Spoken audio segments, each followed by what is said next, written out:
right, can everybody hear me out there? Is everybody on? Yep. Yep. I can hear you.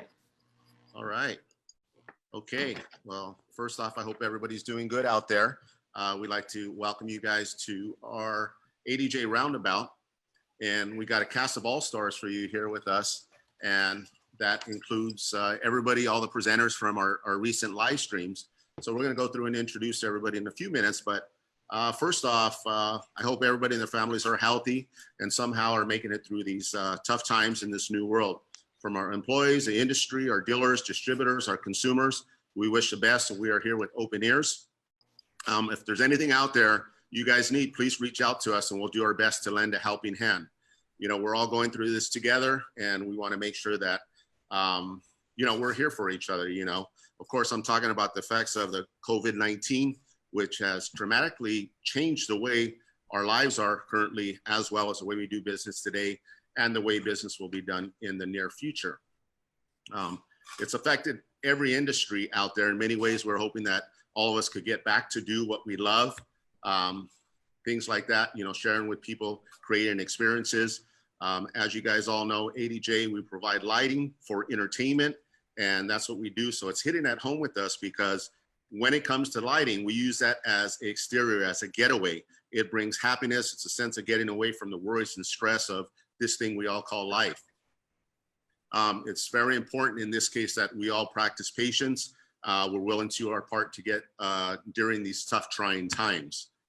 Here at ADJ, we have definitely made changes the way we do business. A very minimum small staff that's working in the office. The majority of our employees are working from home. So it makes it better for us for doing our part. And also it helps everybody practice safe distancing just as well. Slowly, the new norm is taking place. As you know, in different states, different places, businesses slowly opening. You know, it'll be different in different states, and for some time it'll be a process, you know, but it's one of those things that when we look at that, it's called moving forward, and we are doing it. It's at a slow rate. Definitely it will happen that way, but it has to happen in order for us to, you know, protect our future and everything that we're doing. So it's really, again, working together to get through this. Myself, I'm optimistic about the future, and I'm wishing nothing but positive thoughts for all of you guys out there. So I want to make sure everybody understands ADJ is here. We're here for you guys, and we want to make sure we're providing such thing as our live streams that is educational. You know, we're trying to really, with the presenters, the content they're presenting, the set designs, the product chosen, we're trying to make sure that we're giving you guys tools that can help you ramp up as business eventually ramps up. And again, we appreciate you guys having patience with us, and anything we could do to help with business, we're here to help on that side of things. What we're going to do is there's a number of things we're doing today. So we're going to do an agenda where we're going to talk to all the presenters from the live streams. And we're also going to start off by talking about new products. And that's one thing with ADJ that we have made an effort into really coming up with products that are going to fill a lot of different needs out there. And one of the new products we're going to talk about, I'm going to introduce Edgar Bernal. Edgar Bernal is our East Coast product manager, or East Coast regional sales manager. And Edgar wears a lot of hats. He does trainings, he does trips, he does trade shows, he does a whole works. And if you haven't met Edgar Bernal, this is Mr. Edgar Bernal right here. So why don't you tell us about the VisiBeam 12RX? All right, thanks, Alfred. Yeah, the VisiBeam 12RX, I got introduced to this fixture, you know, obviously as an employee, about a few months back, and understanding that this was a beam fixture, I knew that I was expecting something with a lot of power once I saw the size of this unit. Compared to what's out there, it's still compact enough to where, you know, whether it's medium to semi-large applications, but even I would say smaller nightclubs that are just looking for a very impactful beam, this fixture packs a punch. It uses a very powerful 260-watt discharge lamp. As far as having different options for the way you're going to have effects in your venue, this offers you 14 colors, including CTO and CTB, which is nice. I mean, it almost opens the doors for houses of worship for this fixture, you know, being used in there as well. and how it has a frost. What's really nice about it, with the gobos, you get 16 of them. They're all static. Some of those are including 4 beam reducing gobos, which actually fine tune the gobos even smaller. So when using with either the 6-facet linear or the incredible 24-facet circular prism, it just really makes for a great aerial type of effect. Laser simulation. I mean, you really get it all with the VisiBeam 12RX. And there you're seeing some of the screenshots we have on our website. We have a nice video online too. There you're seeing the nice warm white that it provides with that CTO. But, you know, again, a fixture weighing in at about 40 pounds. You got all the necessities from your power linking, DMX in and outs, and of course, Omega brackets, so you can hang this on truss. But just an excellent fixture that I am very excited about. All right, thank you, Edgar. We appreciate that update on that. Next up, we are going to have Jake Rhodes, and Jake Rhodes is going to talk about one of the new additions to the Hydro series. This is Jake Rhodes. Take it away. Sure. How's it going, everybody? So we're going to talk about the Hydro Wash X19. So the Hydro Wash X19 essentially for us is our flagship wash IP65 rated moving head. So it features 1940 watt RGBW LEDs. So that's an immense amount of power coming out of this light. Another really cool fact about this unit itself is it has a lot of different channel modes. So either you can use it in lower channel modes just for general washing, like in this picture you're seeing now, just a solid green. And that's really useful when just doing general washing. And that kind of goes into play with a really large zoom range it has, 6 to 40 degrees. It's really nice. And but in the higher channel modes, you start to get not even zone control, but full pixel control. So you can actually have full pixel control of every single LED on the source. So that it lets you do so many different types of effects, eye candy effects, or even just effects on the ground. So many different types of things. On the back, you know, we have IP rated locking power. We also have 5-pin DMX, which is also going to be ArtNet compatible, ArtNet and RDM compatible. So it's kind of like all the bells and whistles we've thrown into this IP65 rated wash moving head. That's great. Thank you, Jake. Next, we are going to have Bob Bowtie. And Bob is going to talk about our new Encore Profiles. So Bob, you want to take that away and I'll pull it up for you? Yeah, absolutely. Thanks everybody for joining us in today. I got a lot of slack in the last webinar for not wearing a bow tie, so I do have it on today. So I hope you guys are happy, all the haters out there. So I want to talk to you about the Encore Profile Pro Color. It is our newest iteration of a proper LED ellipsoidal fixture. It is a 250 watt red, green, blue, white, amber, and lime LED engine. So it has a very wide color gamut. It's going to be able to reproduce a very beautiful white light, as well as some of the deep saturated colors that we come to expect in a high quality ellipsoidal.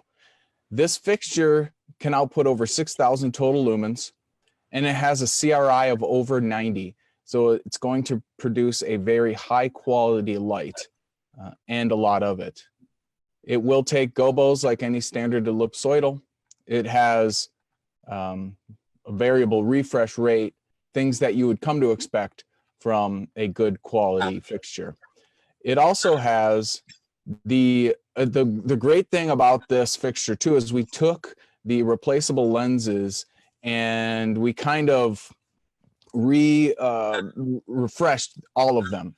We're going to be offering the industry standard 19 degree, 26 degree, 36 degree, 50 degree. But we're also going to offer a 14 and a 10 degree lens. And for those of you that have used 10 degree lens tubes in the past from other manufacturers, this 10 degree lens tube is very impressive. I have struggled to use other 10-degree lens tubes in the past, and this lens, I think you all will be very pleasantly surprised with, and it will be actually usable in the field, and I'm sure you guys are going to like it. So that is coming soon, the Encore Profile Pro. Thank you, Bob. Appreciate that. All right, next on deck is we have our video guru, which is Corey, who's going to be talking about our Vision Series panels. Everybody, how's it going out there? So yeah, just touching base on our Vision Series. I mean, as we all know, we have a quite the line of panels, from outdoor models to indoor models, whether they're 6 mil, 4 mil, or the 2 mils that we have. We try to step up the game now with the Vision Series panels and really targeted that indoor permanent install markets with a few specs that we added to this Vision Series. The biggest one being front serviceable. So obviously you have a magnet that will allow you to retract the module. So now with our previous models like the AV3 and the AV2, you had to have some type of clearance behind the panel or behind the wall that's being installed in order to get there for service purposes. With this model now, you don't need that at all. This can be a flush mounted system because of the magnetized tool that will allow you to pull out the modules, as well as we increased the refresh rate on the unit. So instead of your industry at 1080, you're running 3840 with the series. So it's a much faster refresh rate, as well as having 2 mil VS2, the VS3, and the VS5. So it's a full array of panels there that are coming with the Vision Series. We have a few add-ons with it for quick rig systems. We have a quick rig adapter on the backside for some of those of you that will be using like a ground stacked system. So it'll allow you to actually connect directly to the back of the frame of the unit and attach it to a trusting totem, as well as the rigging bars. It's not only just a header piece, it's a floor piece as well. So the header bar will go on the ground, set the unit on top of it, and it actually has built-in leveling feet, so you can actually lower it either the left or the right side to level out your rigging bar, because as we all know, no concrete, no flooring anywhere that you go is ever flush or even for you. So you usually have to deal with some type of bowing in the center if it's just a completely flat floor. But this piece is a great piece to add to our market, as well as really taking it to the next level with the refresh rate at being at 3840. There's a few add-ons as well for some of those single totems. As we see, some people like to advertise them in clubs or just out there as a single totem piece to run some information across. So we actually have another adapting plate that'll allow you to do a single column standing solo without actually needing truss on the backside. It's a real nifty piece that we designed that allow it to sit flat on the floor and stand alone without having, like I said, a big piece of truss behind it. All you need is a sandbag, obviously, to help with the weight, but it's a really nifty piece that we've designed with it as well. Okay, great. Thank you, Corey. Next we're going to have is Mike Turner. Come on down, Mike. Hey, how you guys doing? And Mike is going to be talking about the Focus 6Z. Yes, good old Focus 6Z. Well, so actually behind me, I don't know if you guys can all see, I've got pretty much the entire Focus Spot series behind me, from the 2X, the 4Z, the 5Z, and the 6Z. And actually, if you look just over my left shoulder, which is probably on the right side of your screen, I'm doing kind of a unique effect with the Focus Spot 6Z. Now, I'm not going to get too deep into the specifics on this fixture, because we've got tons of media on that, and I think we're all kind of getting up to speed with that. But one of the things I wanted to really point out that I don't think we've really dialed in is this is the first fixture from ADJ that has 2 gobo wheels, where all of the gobo wheels are replaceable. So you can put in custom gobos if you want, and they also rotate.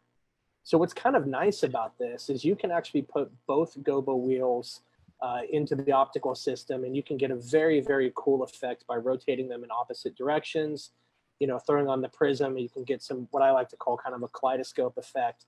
But it also kind of almost acts like an animation wheel. So you can get some really, really neat textures on the wall. And if you include the light frost filter on there as well, I mean, this fixture is just so versatile. I mean, I think it's kind of picking up where the BSW left off, and And since it doesn't have CMY color mixing, I think it kind of covers the in-between spot between the BSW with regards to features, and then obviously giving you a little bit lower price point than the CMY. And the output on this thing is insane. I mean, I've had a chance in doing demos with this to put it up next to a 5R lamp fixture from our sister company Elation, and it's brighter than a 5R, and it's LED. So, you know, it's something I'm really, really excited about. And this is also one of the first fixtures that ADJ has released that incorporates RJ45 in and out for ArtNet and other type of connections that can just make life a little bit easier for you. So this is just a huge step in the right direction where ADJ is really kind of standing its ground in this mid-level market, prosumer, whatever you want to call it. And I'm super excited for it to start shipping. And yeah, we're just excited. Okay, thank you, Mike.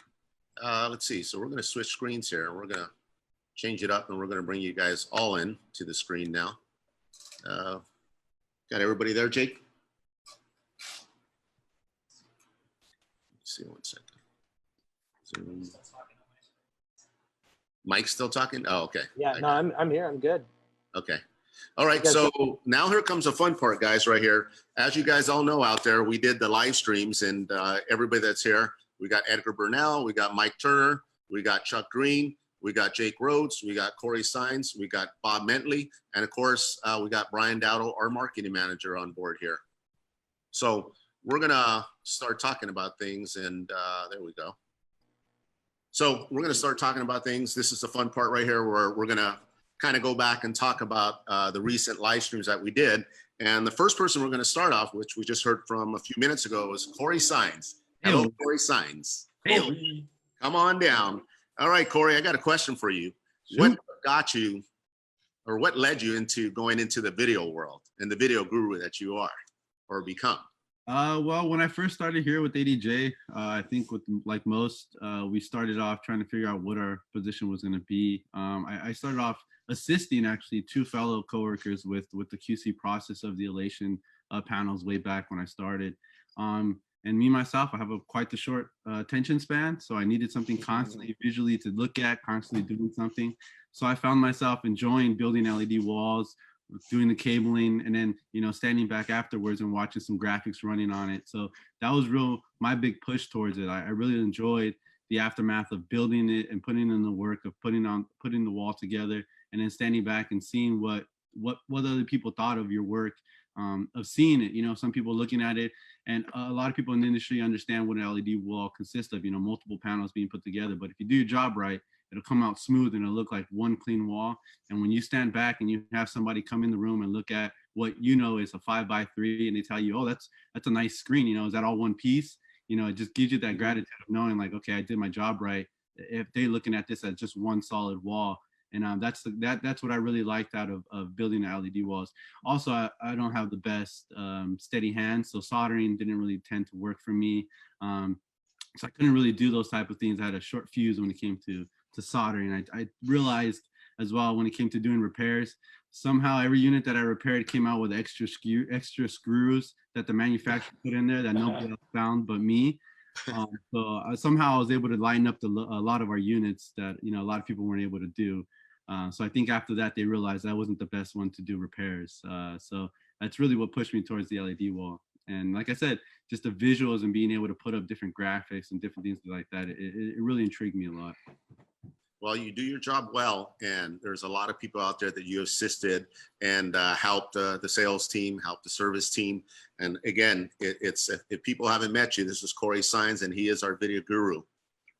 So they say. So they say. So next question I have for you is, you did a live stream on video mapping. What was your objective on that, and what did you maybe learn from people asking questions during that, or what can you tell us about your live stream on video mapping?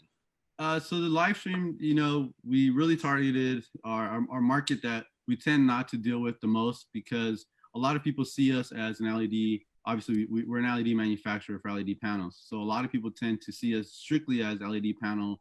People don't really tend to venture off into other markets. So we really wanted to show, you know, that part of our customer base that tend to have projectors and tend to know that they can do a lot of things with their projectors, and we don't really show them the love that that they would expect sometimes. So we really tried to push that video mapper because a lot of people have seen what we can do with video mapper at many of our trade shows, as well as many of the demo pieces that we've done for customers at different venues.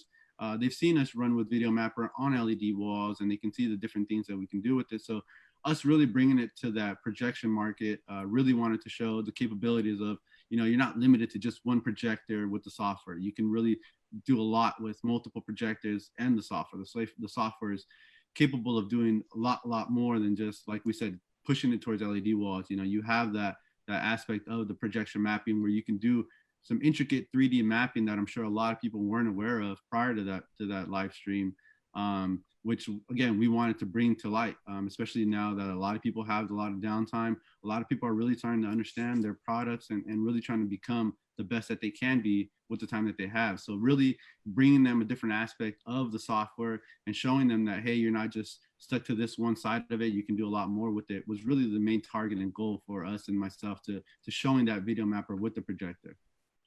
Well, speaking of software, as you mentioned, how powerful is that Media Master software? I mean, Media Master is an amazing piece. I mean, I've had, the luxury and joy of working with Archaeos, based out of Belgium. I've done a few trips of my own to go down there and train with the team.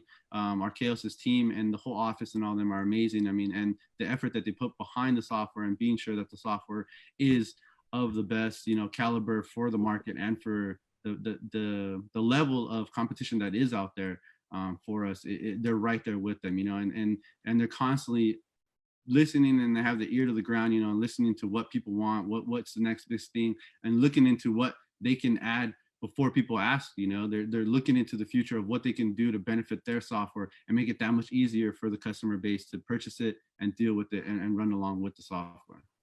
Okay, great. And the next time you do go out there, make sure you bring some of that chocolate back to the team over here, okay? I don't think it'll make it past that 10-hour Don't forget the beer. And the beer, of course. Corey, why don't you tell us something about you, whether it's hobby or something about you that we all don't know, including your coworkers, but as well as everybody out there in the world. One big thing about me, for me, soccer is life, football is life. So I'm a big fan for soccer, I'm a big fan of that. So I'm really taking a big crush right now, seeing that there's no sports out there for a lot of people as well as football. I always prided myself in knowing that when football season and basketball season was over, there's still international soccer for me to watch. And right now, all I have is nothing but YouTube highlights. And, so that's one thing that I'm sure a lot of people don't know of me, as well as that I'm a big soccer fan, as well as, I guess one thing that I couldn't mention, I'm a new father as well. I just had a son in December. So that's pretty cool. Thank you. I'm glad you said that, because I was going to ask you, was there a new arrival? Yeah. I know a lot of people are looking. They're like, man, that guy looks like a kid himself. But yeah, I have one of my own now.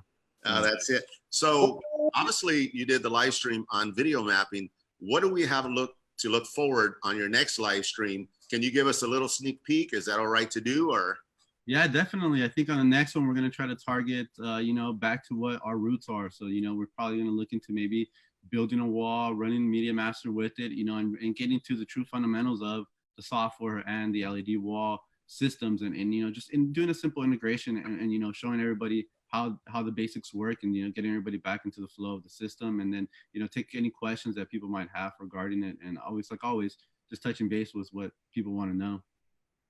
All right, well, I appreciate it. Okay, now you guys know Corey Sanez a little bit more for what he shared with you.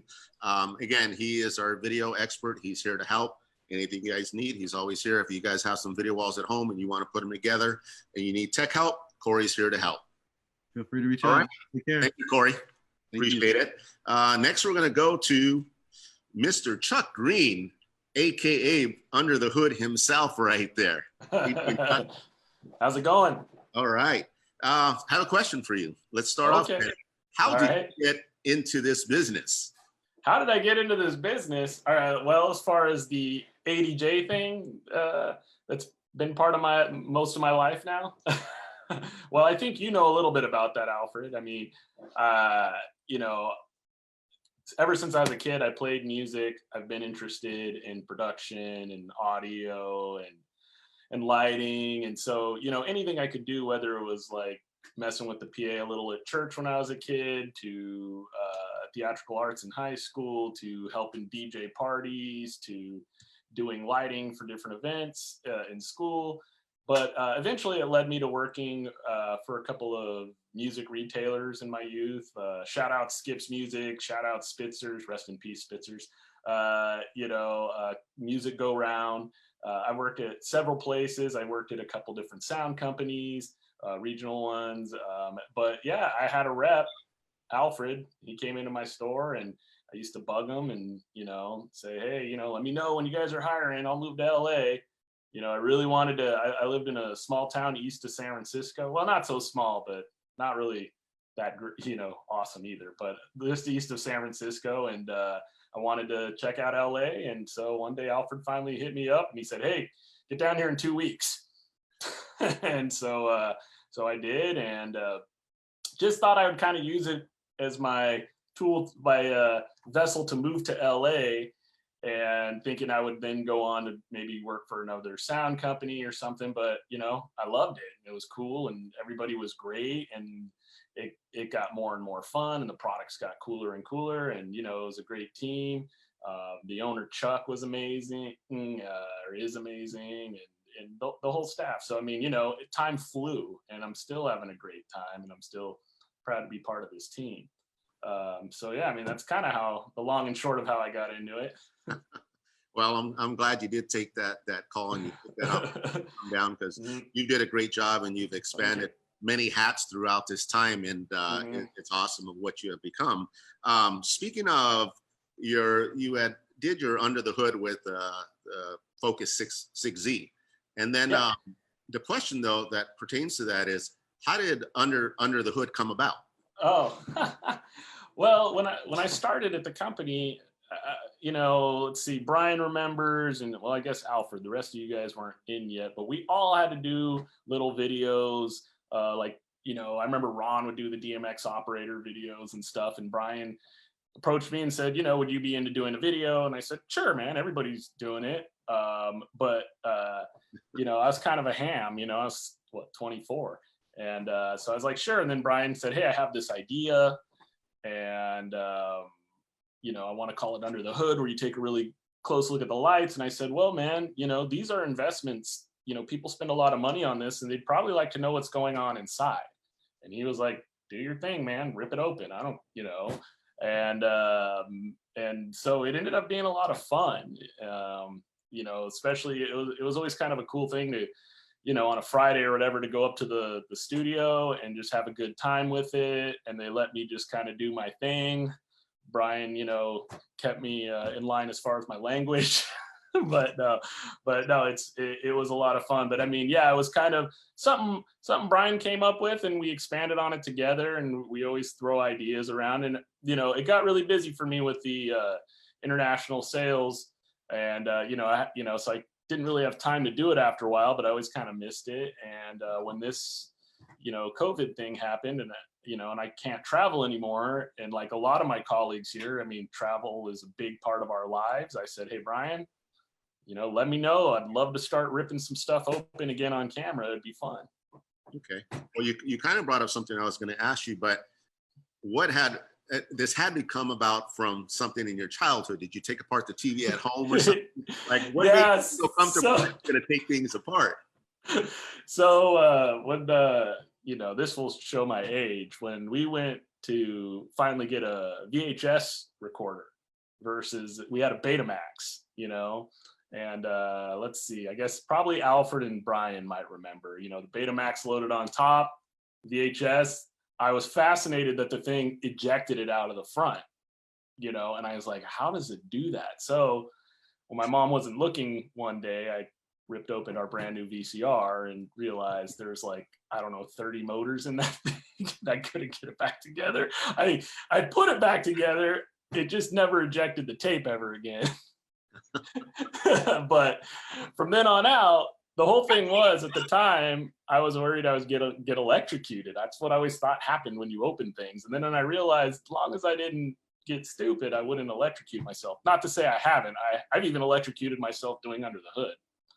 but you know, yeah, I started taking stuff apart, but you know, I take extra steps now to make sure I can put it back together, because yeah, it's just the kind of guy I am. So Chuck, you talked about international, and I was going to ask you a two-part question.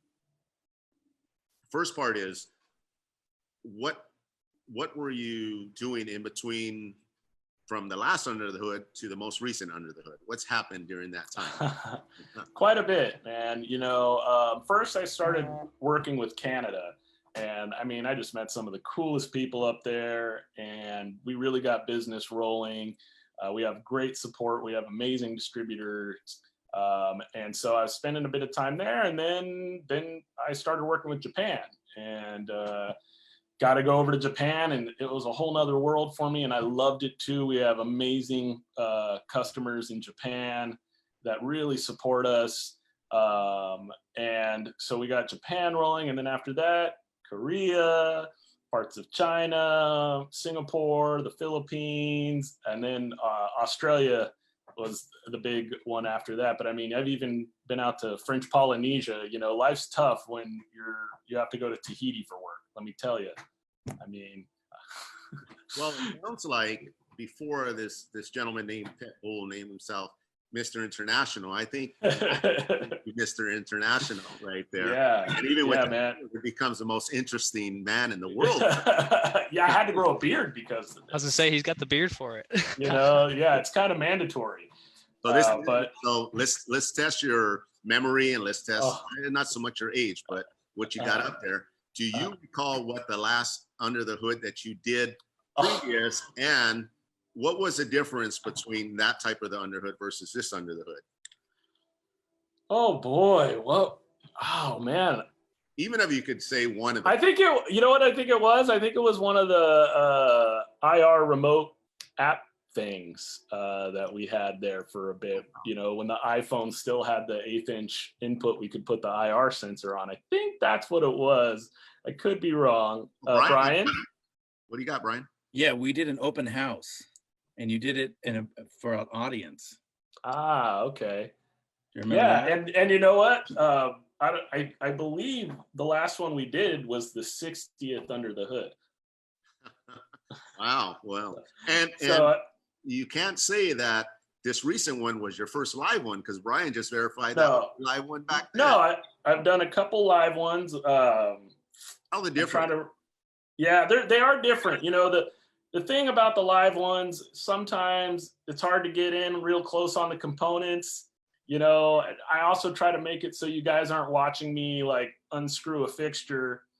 That's, you know, some of the times they're a little complicated to get apart. Some of the time I'm as surprised as you are. Some of the time it's the first time for me too when I open these things up. But I think that's kind of the fun. We go on the adventure together, you know. Yes.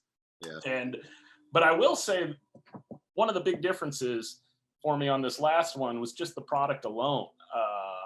You know, as you guys know, I represent the group of brands, and that includes Elation and Global Trust and stuff. But I was just amazed when I opened up that Focus Spot 6Z, just the quality. And the quality has always been there for us. But I mean, just the innovation in the last 10 years in a moving head that's, you know, less than $2,000. I mean, I know it's a lot less than $2,000, but I'm just like, it's amazing. I mean, it's a tour grade fixture from, you know, ADJ, the working man's like awesome brand, you know. And I was just so proud when I really got into it and saw everything's on bulkheads, everything's modular. It's you know, it's a professional fixture, you know. It's amazing. So that was kind of the cool thing for me to see. Like, we, you know, not only are we keeping up, we're still leading. Right. You know, we're keeping the competition on their toes. We're still cutting edge, and it just made me really happy to see that our guys in product development are still just killing it. Well, we look forward to your next Under the Hood, what it may be, but you're not going to get away from this, but I have a question. What are your hobbies or new hobbies, and what are your favorite type of beers? A couple of them. Oh, okay. So hobby wise, I got I got a few, and I go through phases sometimes. But one that's always kind of been around is I really like gardening.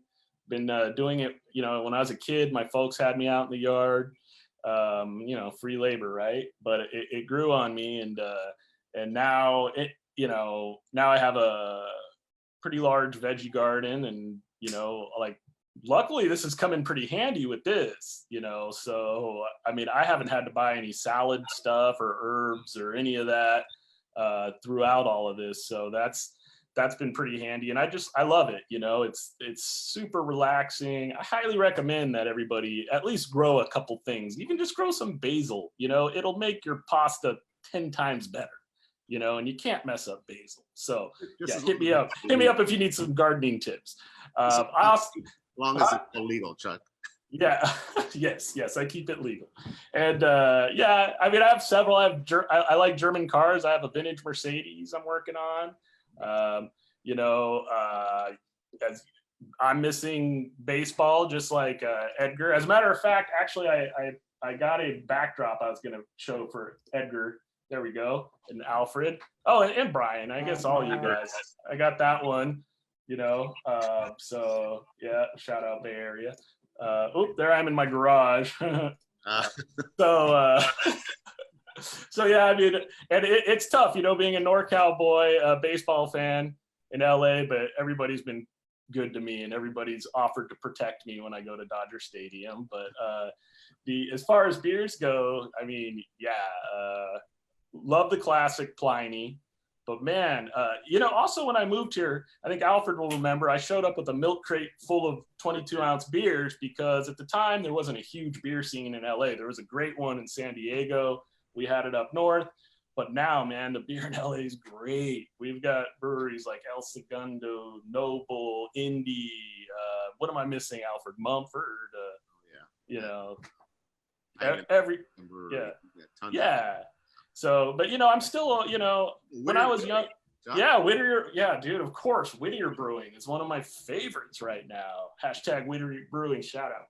But, you know, when I was younger, I would try a lot more, you know, and now I'm kind of old and set in my ways. I just like a nice, crispy, clean West Coast IPA, you know, I mean, I'll still enjoy a nice Belgian. I'll still enjoy, you know, a good sour here and there, you know, but, you know, when I want to unwind or go out in the garden, I'll have a nice IPA. There you go. And we all used to mess around with 2-beer Chuck, but when Chuck does go past 2 beers, that's a party right there. Yeah. And again, the way we seen it when Chuck first came to town is drinking that craft beer was two craft beers was like a 6-pack of your regular type beer, in a sense, you know? Yeah. So you kind of cut down on the calories a little bit. That's why it keeps your figure right there. Yeah. Hey, Chuck, so last, before we move on, you give us a sneak peek of your next one. I think you were going to join the live stream party, and eventually we'll do Under the Hood again, but I know you're going to do a live stream gig. Yeah, man, it's such a cool job. I get to do like all these different facets and share stuff with everybody. So the next thing I'm going to do is a video on the Avante Imperio. As a lot of you know, I'm also an audio nerd, and just having a great time getting this Avante brand rolling with everybody. And we have a product that is amazing, that's not like anything out there, and a lot of you guys have seen it, the Imperio. And let me tell you, the rental houses that get on board with the Imperio love it. And I'm just going to show you guys just a couple of the different configurations, how quickly it goes together, and then we'll also go over some of the specs and features, and you know what you would use it for, and how you would, you know, might deploy it in your different situations. So there's a lot to talk about. We're really proud of the Imperio, and I think now's a good time to kind of go into a little more depth with everybody. And you know, so when things get back to normal, you'll be ready to rock and be able to rock as many people as you want, you know. So so yeah, we're gonna go over that, just kind of go over the flexibility and everything. It's gonna be cool. Great. All right, Chuck. Well, we look forward to it, and unfortunately, everybody's not as lucky as you to be a lighting expert as well as a guru. So it's pretty awesome that you get to do both sides. Best job in the world, man. Best job in the world. All right, so let's move on. Let's move on to the next person in line right here. Looking down my list, we have Mr. Edgar Bernal. How are you doing, Edgar? Hi, Alfred. Doing good. Hope everyone's well. Yes, all right. Well, Edgar, the last time you did the live stream, had to do with nightclub lighting, bar lighting, lounge lighting, restaurant lighting, and you did a good job at really telling us all about the fixtures and everything going on out there. One of the things I wanted to ask you is, what was your objective when you did that, and what did you get out of it by questions and people asking and things like that from your live stream? Yeah, I liked it a lot because since, as a manufacturer, we have so many, we have such a wide variety of products from, and I think it goes right in hand with the topic, which was, lounges, clubs, bars, no matter the size, whether it's small or large, we have everything to, your 10-foot ceiling venue to, your mega club. And it was really nice to be able to show all the products from, a 50-watt fixture up to a discharge fixture. I really went into depth of, showing differences between spots, beams, and washes. We had good questions where people were asking, what would I use a wash? What would I use a beam? What would I need a hybrid for? And it was nice to be able to answer all of those questions. And what I tried to do was, even though I didn't have a full lineup of product to talk about, I really just picked the key products that I felt would be best for the presentation. But I mean, if I really wanted to, I could have went over almost all of our products, because each one of those products serves a great fit for just adding excitement, which is why, one of our taglines as a company is, pure lighting excitement. You can give me just about any one of our lighting products, from, LED video to washes to moving heads. And there's, something that can come in mind. And so that was the idea, just to give ideas and really just to show the specs, to show what a spot, to show what a certain color, just to show everything rather than a full-on demo where everything flies by, just to pinpoint certain features so people could see it and then hopefully get that, more embedded into their mind of how they can then use that in their venue. So that was my overall goal of that episode. Yeah. Well, along that with the nightclub, speaking of that, every year in March, we do a show called Nightclub and Bar. And it's a really great show. It's well attended, plenty of club owners from small to big, to restaurants, to bars, to hotels. And it's a great show that we're at. And you're there every year. And what have you got from the customers, or what's a sense you've gotten the last few years out of customers when it comes to lighting in a nightclub? It's really come a long way from the first few years where there was a lot more turnover on what they had in their venues, because within the past few years, a lot of fixtures have gone from lamp to LED base. And now that there is more LED solutions for fixtures, I see a lot more kind of reliability and durability with their products holding, their value. And the great thing about the Nightclub and Bar Convention is we get people, new people every year, I would say, as far as attendance, but there are still some of the guys that we see every year. And it's nice to see them again and just say, hey, how are those, so-and-so, how the Focus Spots 2's working out for you? Have you seen the new 2X? That would have been this year. But, I ask them and they get happy knowing that we remember what we got them involved with. And, just to hear that the products are still holding up. They're still doing what they're doing. And my big thing is at that show is always, kind of like the webinar where you show the certain prisms, you show the certain, let's say, color split, and people still get ideas of, I have this hanging in my venue and I haven't done this with it.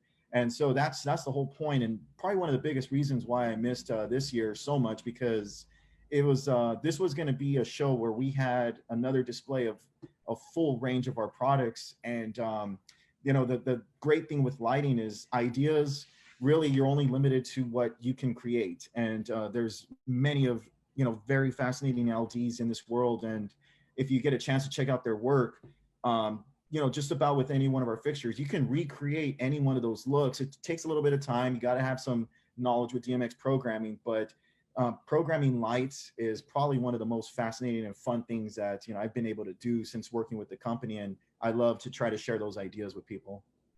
Okay, great. Well, we certainly missed that show, and we miss all trade shows. And at some point, hopefully there's a way where trade shows do resume later in the year, beginning of next year. And, you know, we'll have to do it, but we miss all the people, all the attendees and all that. And that's something we'll look forward to.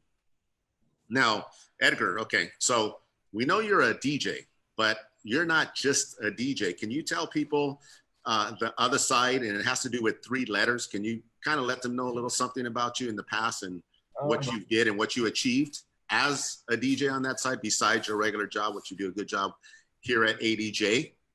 Oh man, thank you. I was gonna say ADJ, but yeah, actually, before that, I was heavily involved with a DJ competition called DMC, and it's I would, you know, if you've never heard of it, it's basically like the Olympics of DJing, and I fell in love with the art form, you know, back when I first started DJing in the mid '90s, and I never really would have thought that I'd be able to do the things that, you know, I can somewhat do now. I might be a little bit rusty, but don't challenge me. But you know, it's you know, it helped me a lot because with, you know, being a competing DJ, you know, I won a few, but I lost a lot. And with all of those, I learned how to improve my skills. I learned how to improve certain things, and those are things that, you know, you just hold on to in life. And I think that's helped me a lot with, you know, what I do now. But, you know, as far as the accomplishments, I try not to brag or anything, but I won the US title 5 times. So 5 times I was in the world final, which happens in the UK in London.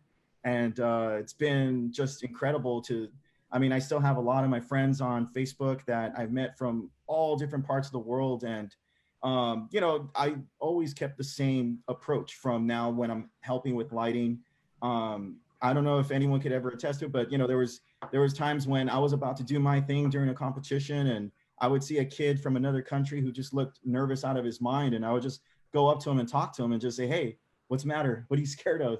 And you know, they would just tell me, "Oh, you know, I'm really nervous. I don't think I could do this." And I just tell them, this is the greatest thing. There's a bunch of people out there. You're about to do the thing that you've been doing in your bedroom forever. And now you get to do it in front of an audience. Do your thing, be proud.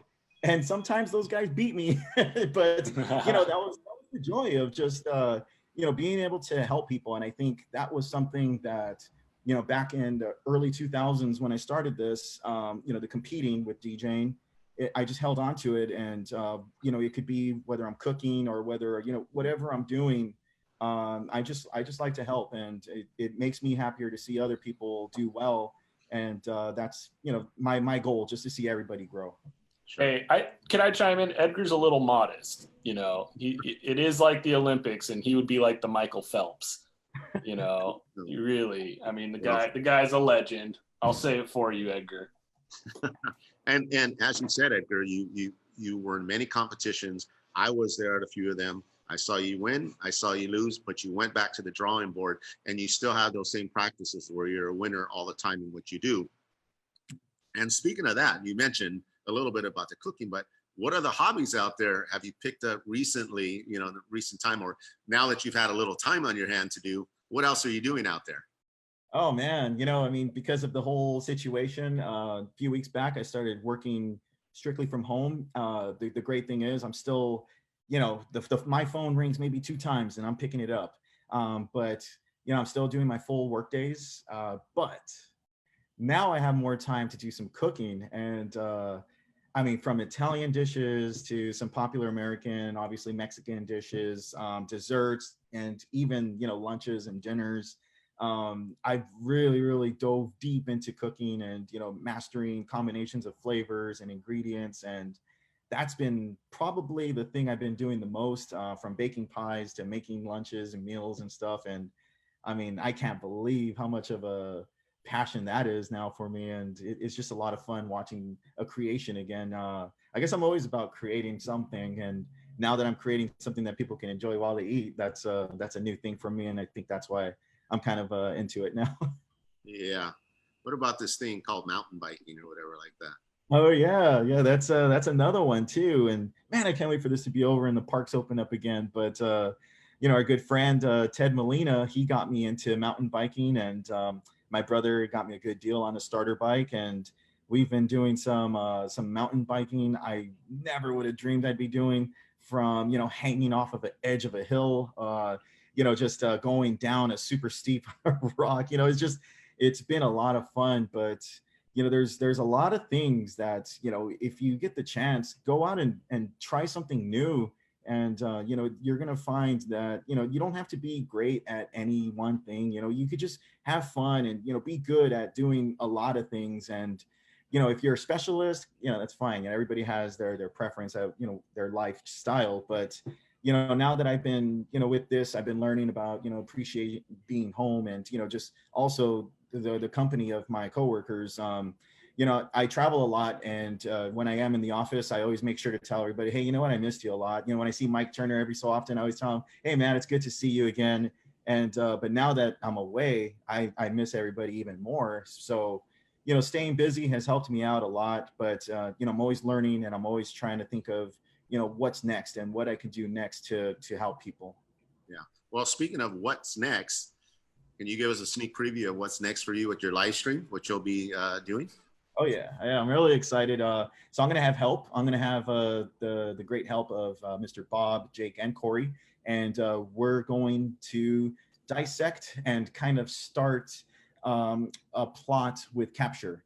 And if you're not familiar with Capture, I did my own Facebook Live a while back where I built a simple stage, and people they gained interest on that. And if you're not familiar with Capture yet, it's a incredibly powerful 3D visualization software where you can create just about anything. You can import convention centers, stadiums, you can create those as well, but you could implement any lighting fixture, any LED video.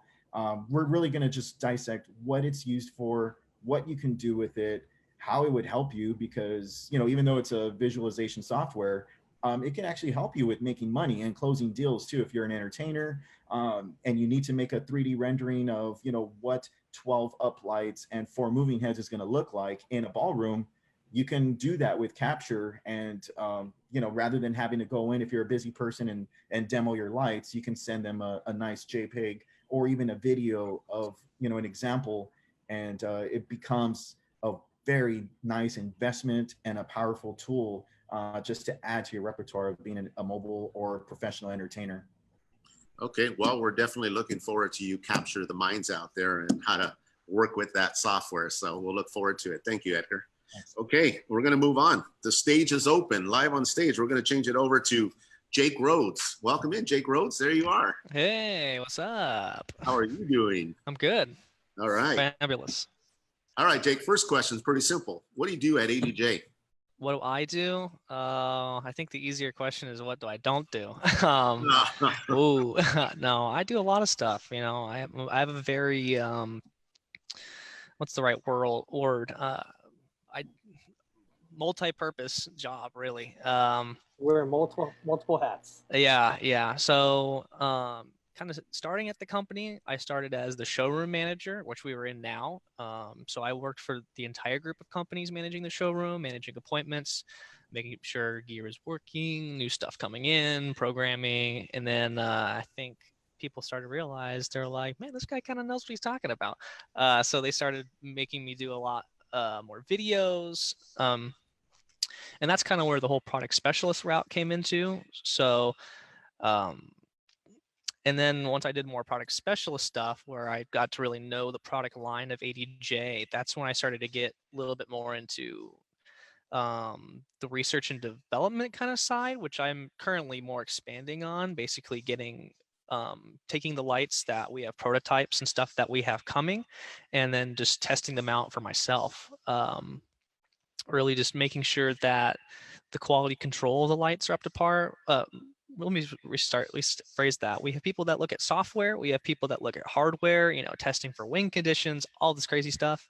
But we don't have a lot of people that look at the qualities of light. And that's where I really come into place, looking at the qualities of light, making sure things are up to speed in terms of like, oh, that 10-second dim down doesn't look right where it needs to be. So that's where I think I bring a really good point of view into the team. Yes. Okay, well, on your live stream you did live stream based on theatrical lighting, stage lighting. Mhm. Speaking of that, what is your background in theatrical? That you can share? Yeah, I mean, it all kind of started out in middle school, believe it or not. I know, like 2 years ago. I was kidding. So I kind of did acting. There was like in my middle school, you had to do like a bunch of things like home ec, and there was like workshop, and then we did theater, and then theater is kind of where I got to like express myself because I was really weird when I was younger, and I'm sure people who know me will attest to that. So that's kind of gave me an outlet to put my creativity towards. And then as I started to do more things, like in middle school, I ran the curtains, which I thought was like super awesome for some reason when it was just like up and down. But and that kind of went into high school where I did theater classes. But then I actually, one of my good friends who later became my best friend in high school, she was like, "Hey, come work on this." Like, I think it was Cinderella or something like that. It was like the biggest musical of the year, and I ended up running. I was the head of rail, which just means I was in charge of all the flying stuff, aka the really really dangerous stuff. But I didn't kill anyone, so they're like, "Come on, do more stuff." So then I really branched into like scenery, and then funny enough, the last thing I learned was electrics, and then I kind of final realized that I wanted to do technical theater. You know, I explored. I tried to be more realistic as possible. I really like the lighting side of things, but I also like job stability. So I decided to go more of a technical route than a theatrical route. And then I went to college, to Cal State Long Beach to get my technical theater degree. And that's where I really fell into lighting, love with lighting. I think it really has to do with my mentor, Stephanie Lesleben. She was our master electrician at Cal State Long Beach. And she really took me under her wing. And I said, teach me everything you need to know because I want to be able to get a full-time job out of, after this is all over with the knowledge I come out of. And I'm sure there are a lot of people who can attest to this. It's really hard to find constant work with just a bachelor's degree, because even a master's degree, because you just need practical job experience. So luckily for her, she gave me all the tools I need, and now I'm here. Yeah. Okay. Well, let me ask you a question. On your live stream, you covered a lot of fixtures. What was your favorite part of that you did and the response you got from people regarding to your live stream? I think my favorite part was talking about the history of theater, and that's why talking about theater is a really hard subject to cover, um, because you can't really talk about theater without talking about history of theater, going back to like stadiums made by, ancient Romans. And I'm sure Chuck geeked out all this stuff, the acoustics in all those places. And same thing when it comes to sunlight. Um, so talking about, the history behind ellipsoidals and all all of the kind of history behind everything is kind of like where I geek out. And, from where we had to, we went from park hams to, well, even before that, lots of different things, but then to ellipsoidals to like, we need this to move. Let's throw a motorized mirror in front of it, to now we have our Focus Spot 6C, which I think is one of the best units ADJ's come out with. It's 300 watt LED and has all this feature and that feature, blah, blah, blah, blah, blah. And it's like, man, I would have had to rig like 20 lights to do what this one light can do. So I think kind of explaining that was my favorite part. Okay. All right. And then the next question I have, because you're not getting out of this, what does Jake do to keep his outside of work? What do you do to keep yourself busy? I have a lot of hobbies, and unfortunately, they're really expensive. I don't know why I can't choose cheap hobbies. A lot of what I like to do, and I think I'll kind of sum it up by showing my water bottle here, is outdoorsy stuff. So and there's also some beer ones on there too, because I am also a connoisseur. But between, going outdoorsing, hiking, I love hiking. I've been fishing ever since I've been like 7, I think. I've been going up to Mammoth Lakes, California every single year to fish. That's a really big part of my life. I recently just bought a Jeep Wrangler, which I am totally in love with and dumping all my money into. So I've been doing a lot of four-wheeling lately, a little bit less as the coronavirus shutting down a lot of trails and state parks and stuff like that. But when I'm not doing outdoorsy stuff, I'm totally geeking out indoors playing video games. Shout out to my friend Mitch, who's actually his birthday today. There you go.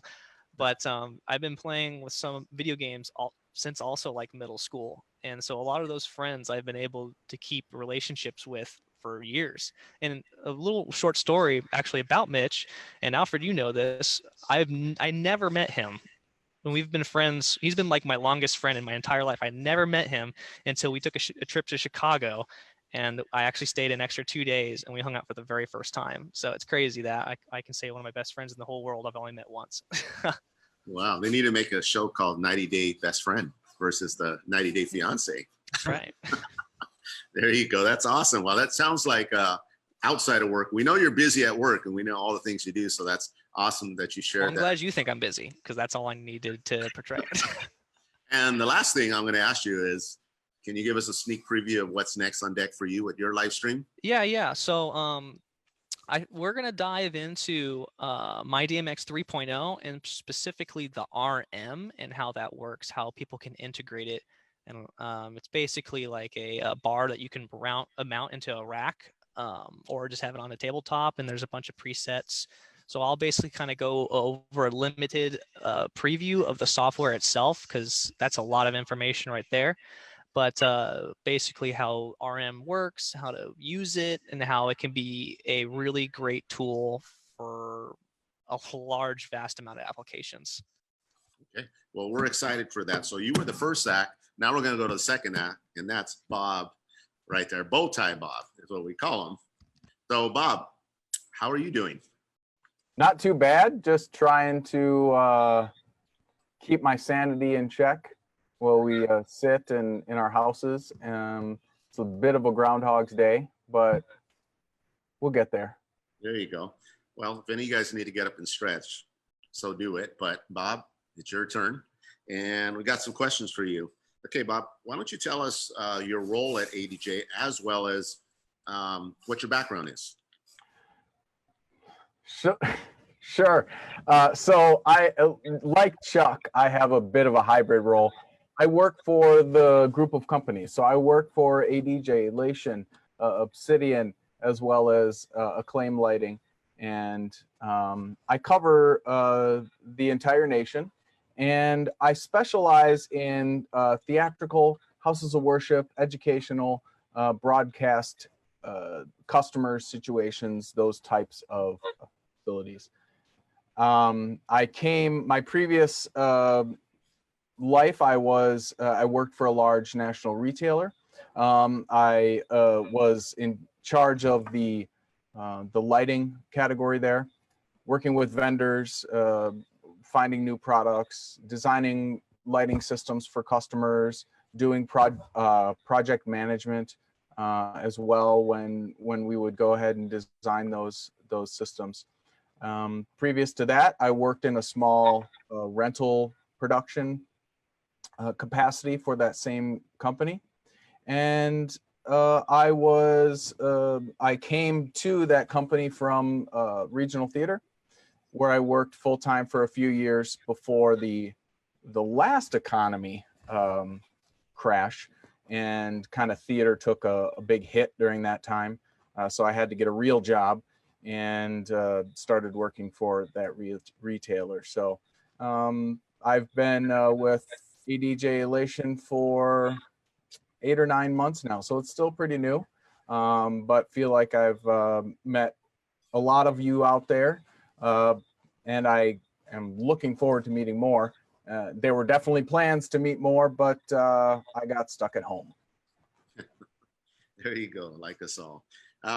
So obviously we're all talking about, these are all the presenters, your co-workers that have did live streams, and you did something a little more unique, which is a live stream on live stream lighting. And can you tell us about that? And also, can you tell us of where live stream lighting is today and where it will be in the future in that sense? Sure. So, you know, we were all talking about things that we could offer our customers for support. You know, right now people don't want to be sold products. They want support. They want education and something to do. And so I was thinking a lot about what our customers are going through right now, especially my customers. Churches are a big core group of who I work with every day. And a lot of the churches have been forced to take their services online, and the congregants are not allowed to visit the facility. So initially there was a big rush for churches to just figure out how to get online. How do I take the message and broadcast it to the congregants? And that took a few weeks, and they figured it out. And now, how can we help them? How can we be a resource to them to take their service and make it a little bit more professional? Because it seems like we're going to be doing this for a little while longer yet. So obviously, a lot of folks got the video going right. They may have an audio person that can help them out, but they don't necessarily have the right lighting. So we put together an idea of how can we help facilitate that capability for them and get them a little bit better illuminated, so they look a little more professional. As far as the future of streaming lighting, you know, I think that the compact size of the lights is what's going to change. I think there are already a handful of very small light fixtures that you can pop in different areas to light yourself for your web stream. So the miniaturization of illumination sources might change. And then just always the quality of the light is always increasing as time goes on, because better technology is available, or the technology becomes affordable for everyday Americans to be able to purchase readily and accessibly. Yeah.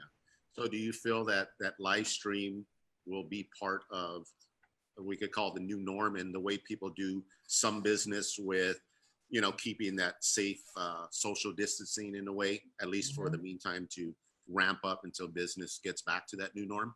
I think that people are going to find it's a new avenue to reach individuals they haven't in the past, whether it be a church, you know, going from 200 congregants, they post it on YouTube and their message strikes a chord with somebody across the country. So I think that those customers are starting to see the benefits of it. I know in my theatrical side, a lot of when this first happened, there was a lot of productions in rehearsals. In fact, I was freelancing on a show when the shutdown kind of hit. We only got to perform one weekend of the show. And so now it was a lot of productions that have put a lot of money, time, and effort into producing a show. And how do they recoup some of that cost, or at least get that show out to the audience? So then we had theater customers as well figuring out how to record and stream that show. So I think that's going to be another avenue that we see is recorded live streams, maybe productions, theatrical productions, original productions, things of that nature. I think, you know, I'm not necessarily in the touring concert live event industry. I feel like that might start up, because we're still going to see some restrictions on crowd sizes. And I think a lot of the artists are already starting to stream, but it's not really at a full capacity right now. It's not at a high quality. It's the artist alone in their office or bedroom. I think that we're going to start seeing pay-per-view concerts is where I think we're going to go for the meantime. And they'll see that as a possible revenue source for a little while, or as an addition to a tour. Maybe they wrap up the tour and the final stop, they record it and do a pay-per-view type viewing experience as well. But who knows? We'll see. Or maybe I should patent that idea and sell it to companies. All right. Well, you got several witnesses here, so we like the ideas. Ideas are good. So, okay, Bob, this is the magic question. And there's the second part too, but the first part is, why do they call you Bowtie Bob? And how many bow ties do you own? They call me Bowtie Bob because I am dashing, and that's simply it. And as far as my bow tie collection, it's a mystery even to myself. I don't really know. I get them in the mail. My wife will see one online and just order it. So I do need to count, but there has not been any sort of official tally or count. But I have some unique-ish ones. You know, this one here is made of wood. I thought it went well with the flannel. I do have another one that is leather. It's a leather bow tie. They make them out of duck feathers. I do want one of those, but they're quite expensive because they're handmade. Other than that, all of my bow tie collection is self-tie bow tie. I do shun the pre-tied bow ties. I like that, as you should. Okay, and then 2 more questions, Bob. First one is, what are your hobbies out there that you usually do to pass by time right now? So unfortunately, one of my hobbies is theater. You know, I do freelance and I spend a lot of my time in the theater. It's how I kind of came into this industry, and I do really enjoy it. And when I do have time outside of theater, like now, because everything's closed, I enjoy video gaming. I do like woodworking and construction as well. So I used to work in a furniture shop in college, building furniture. So I still do that a little bit. And just in general, working outdoors whenever possible. It's still a little cold here in Wisconsin. Wow. Well, it sounds like we got a pretty nice array of people. We got one more to go through, but obviously Chuck could bring the salad. Edgar could bring the main course. You could actually build a table so we could all eat. Jake and you, Bob, also could be the theatrical entertainment right there. And Mike could be our comedian. And speaking of Mike, before we go to you, we're going to ask Bob one more question. Can you give us a sneak preview of what's next for you on your live stream? I cannot. That's a secret. Okay. Actually, we're working on lighting for House of Worship. Maybe some tips and tricks as far as how to take your lighting to the next level for your House of Worship. Okay, well said, Bob. Thank you. Okay, well, next we're going to turn it over to our other superstar, Mike Turner out of Texas, who he didn't get to be in our first round of live streams just because, as I said, he's out of Texas. Sometimes as big as Texas is, we still forget about Mike Turner once in a while. And he'll always tell us, hey, what about me? No one told me about this. So it makes it hard. But definitely, we appreciate you, Mike Turner, and thank you for coming on. And we're going to start with you. If you want to say anything, hi to everybody out there. Anything before we start? Hey everybody, it's nice to see you. I'm sure you've seen me in some of the other videos. Post a comment. Should I get the beard back, or do you like the not so baby face? I don't know. We can get some talking going on in this video. It's good to be back. How do you guys like Head Turner Day Club behind me here? This is kind of what I do when I'm bored and there's nobody to answer the phone. Hey, that's pretty good. Kind of sounds like a future contest or something like that. You never know. No contest. So Mike, obviously we can't talk about the live stream because you didn't do that, but what in your eyes, and you saw the guys live stream, all the presenters, what did you see from it and what did you learn from it that you'll actually do when you do your first live stream with us? I thought they were all great. You know, I've, as some of you may or may not know, at one point I worked in kind of a retail sales environment, and that was kind of my first experience with ADJ. And back then I used to fall asleep watching YouTube videos and stuff. And, you know, having that throwback to the under the hood thing was really, really cool. And I thought that was fun. And honestly, it's been kind of nice engaging with the viewers during the videos about various topics. I think it's been pretty fun doing that. I actually learned a lot with Corey's video mapper video. I'd like to think I'm fairly knowledgeable when it comes to Media Master, but I hadn't really dove into that part of it because I don't really get a chance to play around with projectors. It's mostly video walls, and It's usually some sort of a 16:9 situation. So I thought that was really fun. Didn't learn anything from Bob, but other than that, I'm good. I'm just kidding, Bob. Okay, so speaking of that, Well, we used to be friends. you are blocked. So Mike, out there in Texas, what do you do to occupy your time? Obviously, I know you work 24 hours a day. You'll take a call and all your customers know that. Yeah. What do you do when you need that break?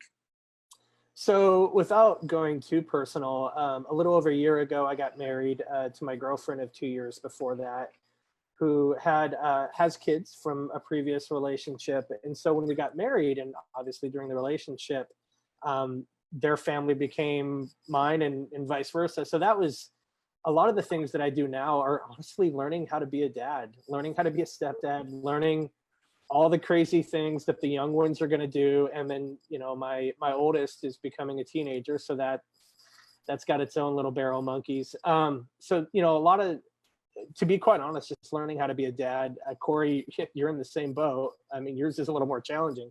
Oh yeah. But it's been fun. I found out that I actually like a lot of Disney movies. You know, it's crazy. So, you know, I do that. We live on the outskirts of Austin. So when people think of Austin, you probably picture high-rise videos and stuff, or high-rise buildings and whatnot. We're far away enough from that. I'm kind of, I wouldn't say out in the country, but kind of. So, you know, I've got a really nice creek that runs behind our neighborhood. You know, we like to take walks by the creek and you know, just kind of play around in the water. I'm kind of an outdoorsy guy.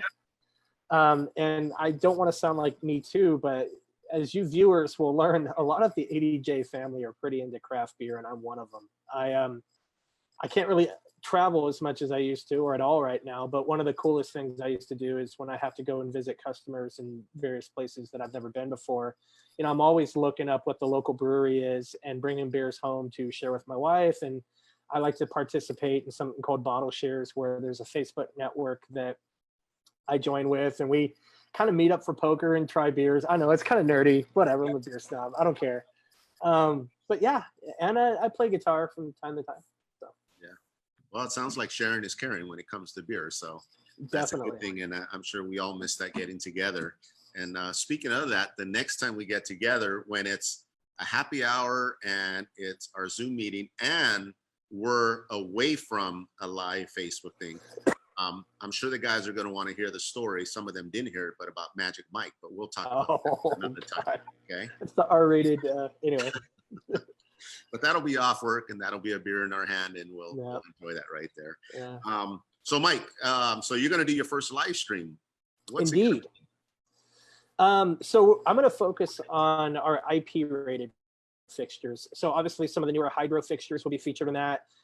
Some of our outdoor rated pars and our bars, and the video is not going to be as focused on, hey, this light has this many gobos and all that, because like I said, our website's got all that information if you need to see it. But what I'm going to try to do, and I say try because I'm kind of in the brainstorming process right now, but I want to show the lights in the element. I want to show them outdoors. You know, I'm gonna get them wet. I'm gonna pour beer on the lights. I'm gonna do some stuff that would simulate some of the things that can happen in a nightclub venue or an outdoor concert that really kind of shows why making the investment for an outdoor rated fixture may be really worth it.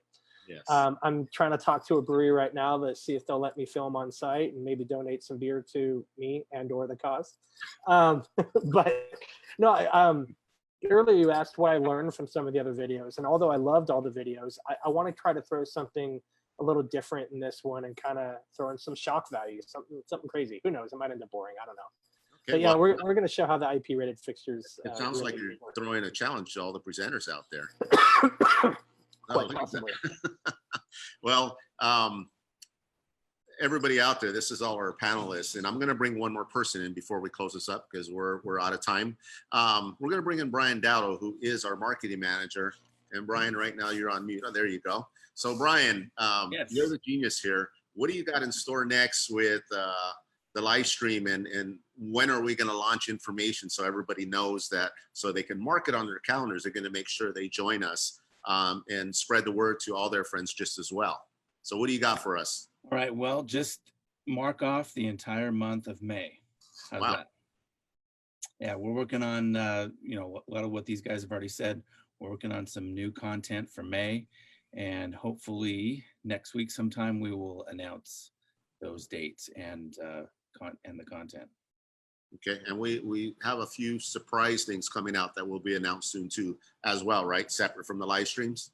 Yes, and we Yeah. need to keep those a surprise. Okay, all right. Well, I hope everybody out there is looking forward to this. I don't know about all you guys out there, but hopefully you guys all learned a lot out there. Myself, I learned just more from watching the guys' videos, their presentations, their techniques, their styles, how they present themselves. I thought it was very good, and I hope you out there have learned a lot from that. And on the personal level, you know, we all try to work with you guys, and we try to make sure we're here for you guys and to help you through anything you're going through. I don't know, Brian, if we had any questions that we needed to answer. I know it's been a while now, and so maybe some people asked questions that were out there. Was there any a question, and I think it was more towards for Corey. Hey now. And now I can't find it. I remember what it was. It was basically saying they already have Media Master, but can they buy a server without the license in it, so it'd be cheaper, basically? No, unfortunately, they just come set with the software built into it, because the server actually has a USB dongle that's actually added to the internals of the server. So in a situation where the server were to crash or anything like that, there's ability for you to go ahead and pull that out and actually drive it. So you won't be able to transfer your Media Master license to a server in that system, because the server is already built with the software and everything inside of it. So. Oh, but the great thing is you have a backup license just in case of anything, right? Mm-hmm. In the server, yes. So in the server, you have your standard software running with the license. But like I said, in the situation where the server actually crashes or anything, you actually have the ability to open it up, and inside of the USB thumb drive that has the licensed, it's a licensed dongle essentially. So you'd be able to pull that dongle out and then slap it into a computer and go ahead and go along with it. Where you won't be able to transfer your licensed software that's on your computer to a server. Oh. Yeah. Hey, one thing I wanted to ask, nobody's asked Alfred anything. So Alfred, hot seat. How did you get in the business? What beers do you like? And what do you do in your free time? That is a good question, and we're out of time, so that may have to wait till the next episode. Oh, wait. We got some time on the clock.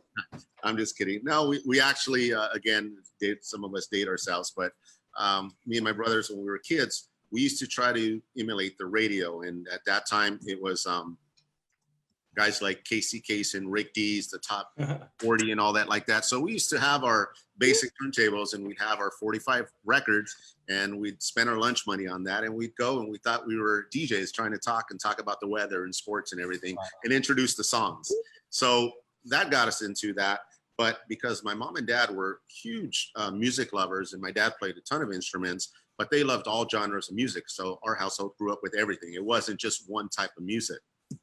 So we learned to appreciate music. And then my dad being playing all the instruments and all that, we learned to appreciate what it takes to play instruments, but also the music that he enjoyed, a lot of the famous guitarists and all that. It really instilled in my mind to this day, such as Beatles, Eric Clapton, Jimi Hendrix, and people like that, and so on. And it was neat. Yeah. So what happened is, at that point is, we said, wow, we're trying to be DJs, but then we met a couple friends, and then we started DJing to do the mobile stuff and all that. So that was that part, mobile. And from there, it went on to doing nightclubs, promoting, everything like that, and buying equipment. But it also went on to, from there is, we needed to rent equipment. So what did we do? We went to Chuck Davies, the owner of ADJ. He had a store in city of Montebello. We went there, we'd rent the products, got to know the people. And of course, one day they said, hey, do you want a job? And I got a job. My dad bought a nightclub. We learned the nightclub business at the same time. And so DJ, nightclub, retail store, distributing, we all learned it. And then of course, American DJ and ADJ was developed at that time with all our other companies. And that was it. And from there, we just kept on going, and we're still going. And best part about that is through all the years, all the people that we work with, all the customers out there, all the consumers that use our product, there's not a day goes by that I'm thankful for everybody that I'm surrounded with, because that all plays a part of what we do, our everyday life, and it never ends. I mean, I could get a text at midnight from somebody in Europe. I could get a text at 12 at night and they're in New York, and I'm saying, what the heck is someone up at 3 o'clock over there, you know? But it never ends, and I wouldn't trade anything for that. But as far as hobbies, I definitely enjoy music. Music is one thing, and I still enjoy DJing once in a while. You know, trying to throw some live streams once in a while just to keep people entertained that are home. And that's so hard because there's so many genres of music, and they never make anybody happy. But the cool thing is at least I'm trying, and other people are, and I love that about the live streams. As far as other hobbies and all that like that, I honestly, for my fiance Evelyn, I'm learning how to cook more than ever, and she'll say she's really good. You're cooking, but she's definitely we're doing a great tag team. Good job, Evelyn. And it's great, you know. And it's my mom was a great cook, and she was awesome. I always seen what she did, but I never bothered to want to learn because I grew up with 4 other brothers and 5 boys in the house. All we want to do is play sports and beat each other up, and that's it at the end of the day. But hobby, just like everybody else, Edgar, Ted, all the other guys, mountain biking, love to go mountain biking. Obviously, time consuming is one thing. Obviously, we have to worry about a little rock and rolling out there, some falls here and there, so we have to be careful on that. But running is another hobby on that end of mine. You know, I like to run, and that's my exercise. Go to the gym when we're able to go to the gym, and you know, try to practice good eating habits, but also don't deprive myself of eating some, you know, fat foods here and there when it's available. No reason. But and then of course, as we are with beer, craft beer lovers, we all are. Some of my favorites are, of course, Russian River, Flying Pig Pliny, Indie Brewing. I like Whittier Brewing. A lot of stuff that they came out with as they progressed from opening. It's awesome beer right there. What's the other one? Mike with the chocolate stout, peanut butter chocolate stout. Oh, that's Belching Beaver. Belching Beaver, like that. Racer 5 was another one right there. So there's a number of beers. Come on, it just never ends. All of us could probably say a beer name. We should have a beer game made up or something right there. On that one, so leave it alone, Bob. Anyways, so let's cut short. Let's get it. So that was a little bit about me. Thanks, Chuck, for asking right there. Hey, man. But Brian probably remembers we had something called Ask Alfred at one time, and you just brought it in again. Who knows? Maybe that'll there you go. Work on that, Brian. And then speaking of that, let's close it up, guys. Any last words? Anybody, real quick, brief? Anybody want to say anything before we close it out? Keep playing with lights. Keep playing with audio. It's going to happen. It's coming back. It's going to be strong. We expect all of you guys to be ready to rock some crowds, and we want to be there as usual to help you and make sure you're able to.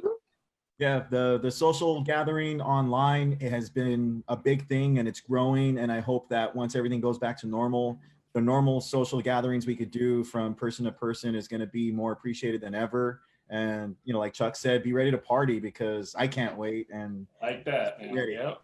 Yeah. Anything else, guys? Any last words? Well, you know, we really appreciate everybody out there. We appreciate you guys tuning in. We appreciate you guys putting up with our silliness out here, and we're just trying to have fun what we do. Let me see.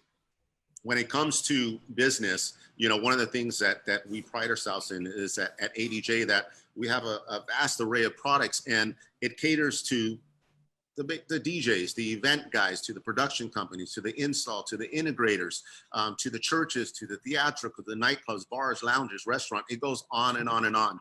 And we miss our industry, and we can't wait till we thrive and business is going again. And we're all together, and we're all having a beer together or a drink at the trade show and just enjoying ourselves in the future. So, you know, let's be out there. Let's have good practices. Let's be safe. Let's practice the social distancing as much as possible so we could get over this hump. You know, again, ADJ is here. Help, anything you need, reach out to us. And again, we thank you guys. You know, hopefully everything ramps up at a nice speed. We're going to be patient about it, but it will ramp up. And we're going to be excited to be out there and be a big part of the entertainment industry out there with all our companies. We appreciate you guys. Thanks, guys, for joining it. And we'll talk to you guys soon. See ya. Stay connected. That's it right there.